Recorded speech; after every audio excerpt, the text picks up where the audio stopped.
The first Kiss album was released in February of 1974. In October, its sequel would follow, Hotter Than Hell.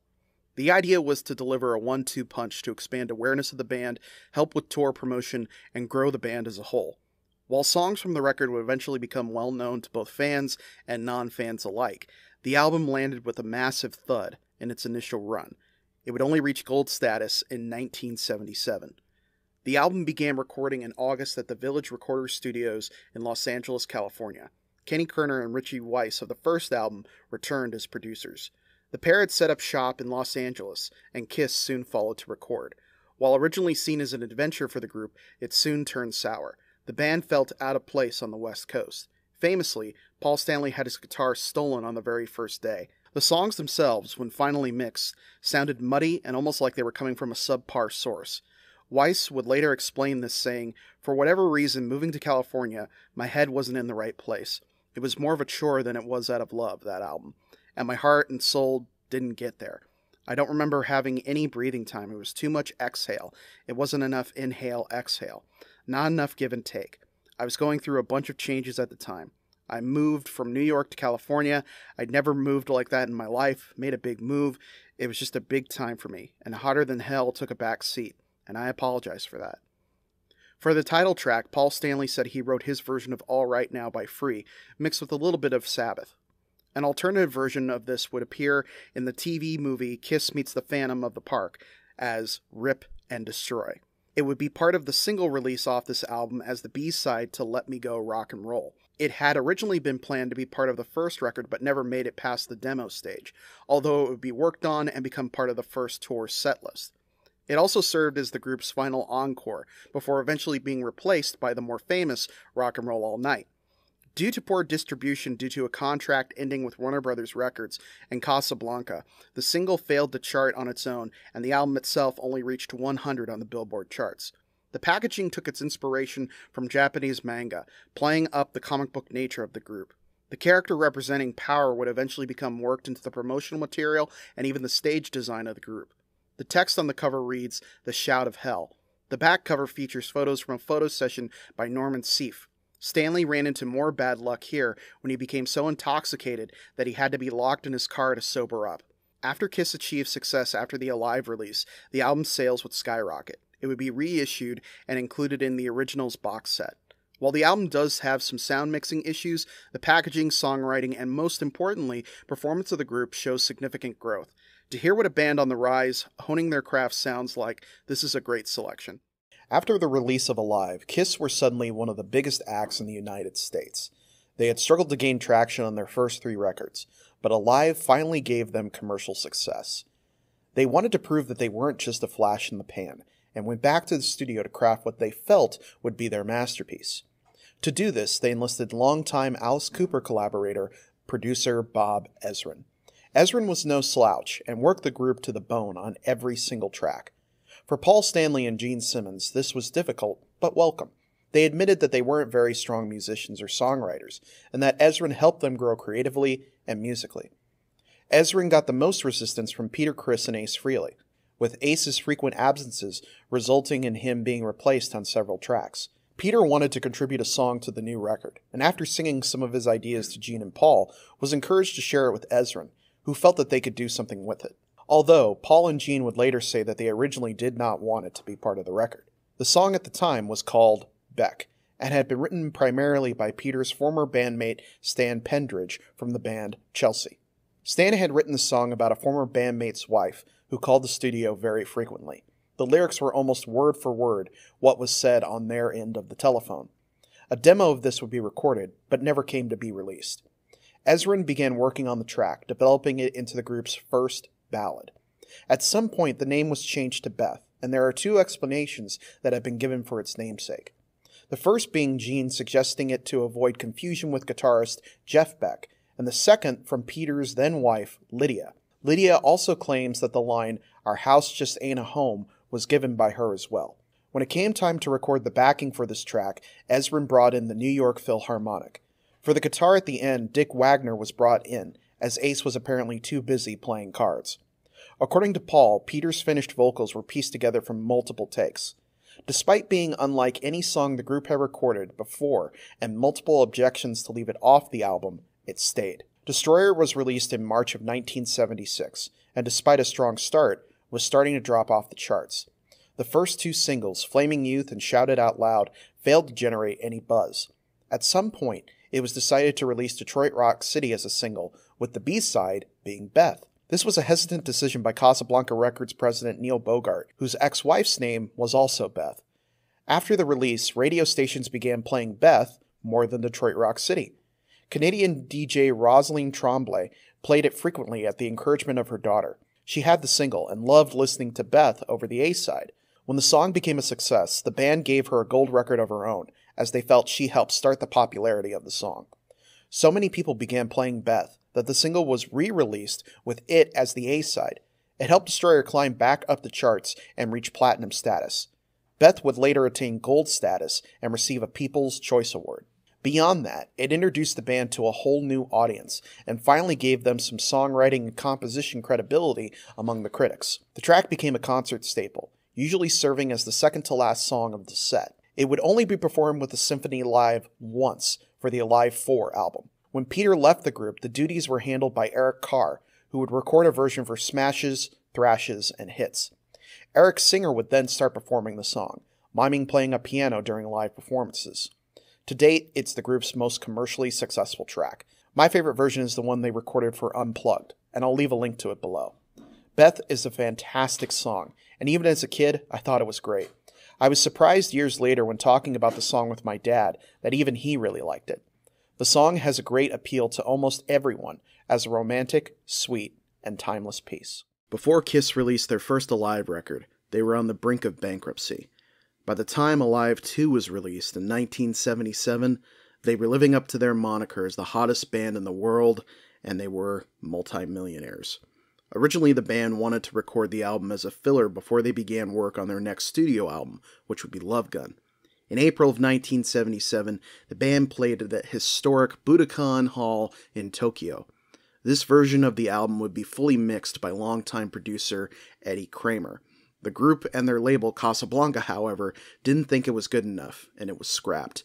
This version would later become known as the Lost Alive, and became quite a popular bootleg, with some fans calling it far superior to the original release.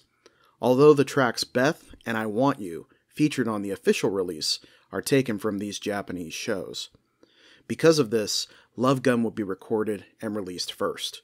The rest of the tracks that would be featured on the album were taken from shows at the Forum in Los Angeles. Much like the previous Alive, the album is a mix of live and non-live recordings. Some of the songs were lifted from a sound check, with crowd effects added later. The band did not want to include songs from the previous Alive release, but this created a problem, as this only filled 3 record sides. The band returned to the studio to record new tracks and a cover of Any Way You Want It by the Dave Clark 5. As on previous albums, personal issues with Ace Frehley caused Bob Kulick to be brought in to record a guitar on these tracks, except for Ace's solo track, Rocket Ride. These problems would only continue, and cause turmoil for the group in the coming years.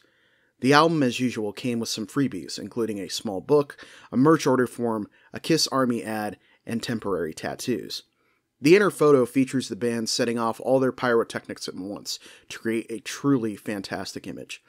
The album was a smash hit, and is a fantastic snapshot of the band during their height of popularity in the United States. After this would be the debacles of the solo albums Dynasty, Unmasked, and The Elder. In a way, this album is the calm before the storm. In 1979, Kiss released the divisive Dynasty. It was an album that showed the band in a more contemporary, radio-friendly, and disco style. Some songs from that record would become standards at concerts, and in modern perspective, some even becoming fan favorites.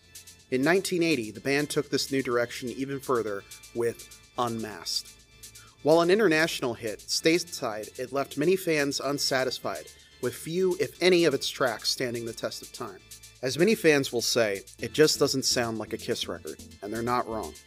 Many outside writers were brought in, with only 2 tracks being penned by Ace Frehley.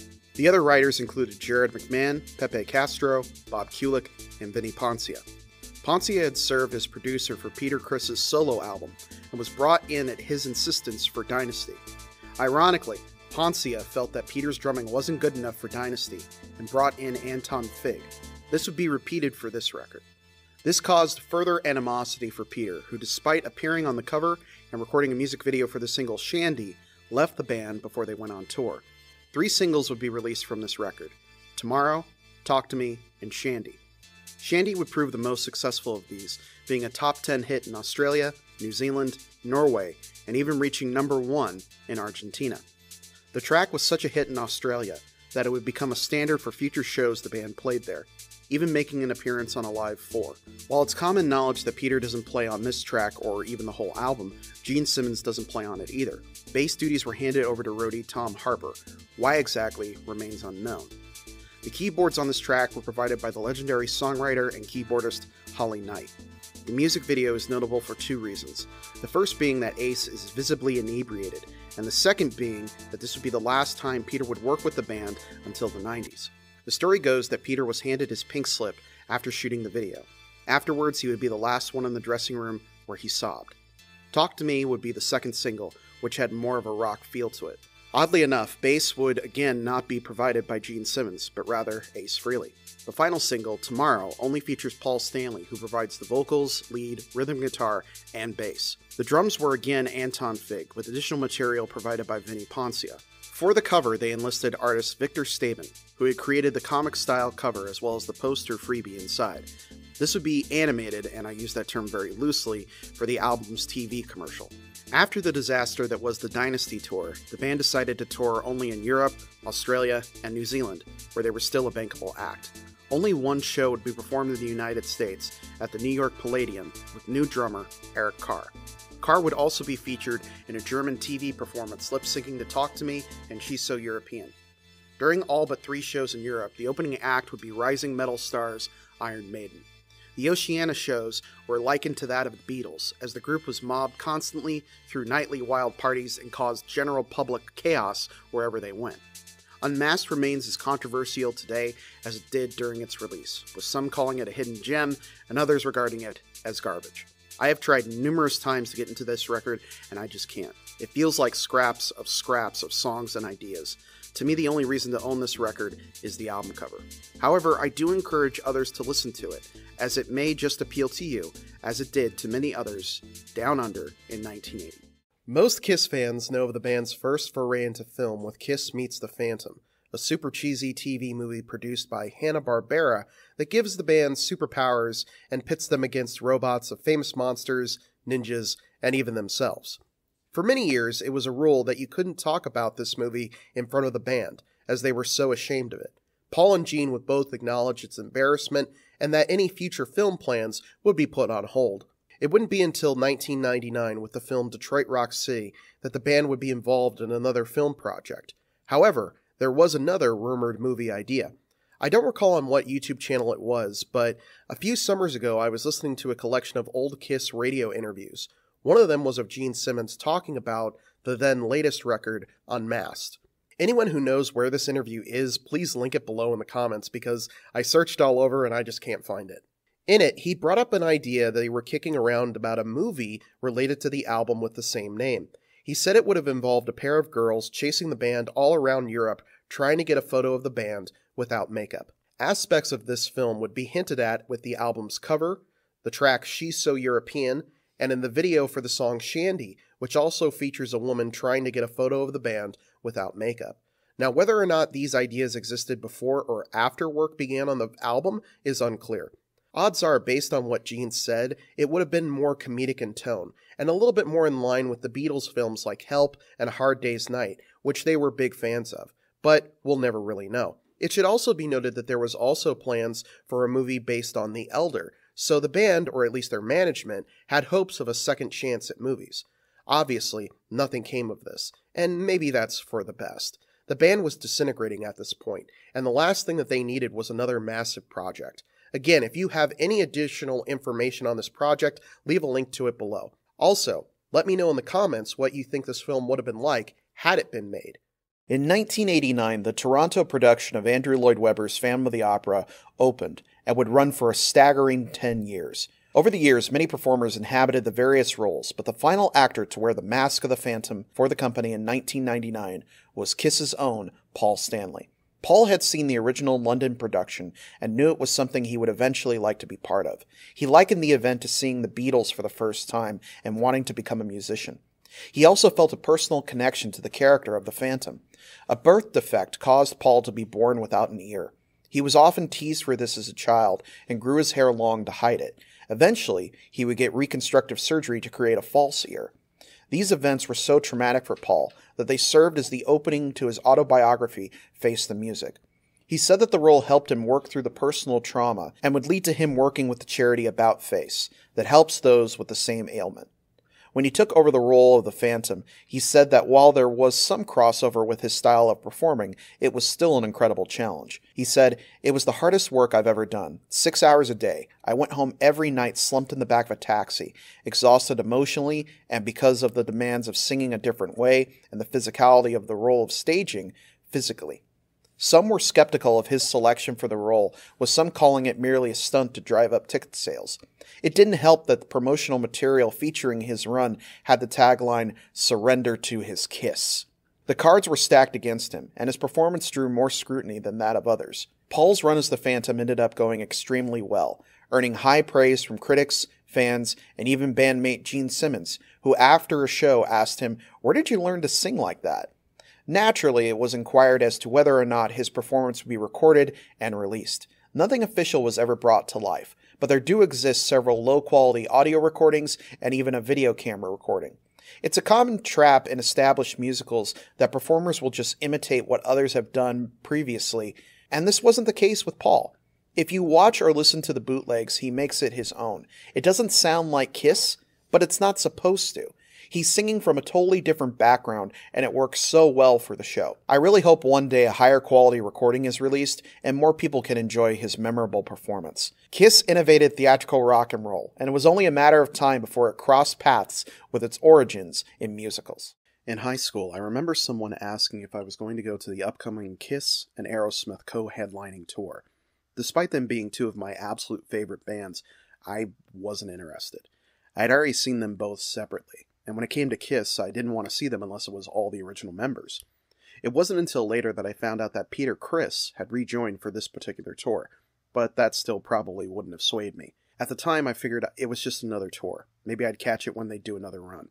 But I, and many others, didn't realize that this would be the only time the two bands would ever tour together. When it was announced in 2003, it generated a lot of buzz. Two of the biggest classic rock acts joining forces for a massive tour. Just made sense. Why hadn't this happened before? While both bands did play a show in 1974, a full trek had never happened, even though many wanted it. Members of both bands felt that a combined tour would generate a lot of profits, and their paths had crossed before, with Joe Perry and Gene Simmons collaborating on a solo song at one point. The real deciding vote was that of Steven Tyler. While he's only spoken briefly on it, simply put, he's not a fan of Kiss. In a 2012 interview, he said, "They've got a couple hits, but they're more comic book. You see them in their spackled faces, but it is different. A Kiss lick, a Joe Perry lick, two different worlds. And sometimes, depending on the time of day, I get offended by comparisons." Things were already tense between the two camps, but while they were willing to work together for the sake of the fans and the money, certain conditions had to be met. For starters, Aerosmith refused to go on tour unless Kiss had at least 3 original members. By this time, Peter and Ace were both out, and Gene and Paul didn't really want them back in the fold. If you're unfamiliar with their opinions of each other, check out each member's autobiography for some great jabs, barbs, and flat-out insults. While they would have preferred Ace, he wasn't up to the task, and they instead had to go chasing after Peter. While he agreed to do the tour, he would later claim he was tricked into it, and received far less money than promised for his participation. Aerosmith then added that they would not go on first, feeling that they had more clout as they had all their original members and a more recent studio album with another studio album on the way. On top of all of this, Steven Tyler refused to do any press for the tour, which just made things really awkward from a public perspective. It also didn't help that both bands had separate names for the tour. Kiss called it the World Domination Tour, and Aerosmith called it the Raucous Maximus Tour. They decided to tour from August to December of 2003, with the first half of shows hitting outdoor arenas and the second heading indoors. Joe Perry would extend an olive branch playing Strutter and borrowed boots from Paul Stanley at one of the performances. Paul Stanley would go over the top, more so than usual, with his stage banter and mannerisms, to match, or some have theorized, mock, those of Steven Tyler. Even within Kiss, things were tense, with Chris often arguing with Tommy Thayer and reminding him multiple times that he was, at least to Peter Criss, someone who used to get him food, and nothing more. Peter Criss also complained that he could rarely see his kit due to all the smoke from all the pyro. Eventually, he was given fans to blow away the smoke, but they were from Aerosmith's road crew, not his own. Chris would also insult Aerosmith's drummer Joey Kramer, but take this all with a grain of salt, as Chris is said to be a notorious complainer by both Gene Simmons and Paul Stanley. Eric Singer, Chris's replacement, came to a show and would later admit that he was more excited to see Aerosmith. Paul Stanley would say later that he didn't care going on first. However, he did take a small sense of joy in seeing fans leaving before Aerosmith would go on. Despite all of this, the tour was a huge success, grossing close to $64 million. And since then, both sides have traded words in roundabout ways, never directly calling each other out, but still not being very kind. Of course, the bands have not toured together since. I find co-headlining tours really interesting. They always seem to end early or result in countless crazy stories. Now that tours are starting up again, it'll be interesting to see who joins forces in the future, and what new rock feuds will come to light as a result. If you'd like content on this channel is made possible from viewers like you. Help the channel grow by supporting me on Ko-fi, which you can find a link to below. You can also help by liking, commenting, sharing, and subscribing. Thank you again for watching, and I will see you guys next time.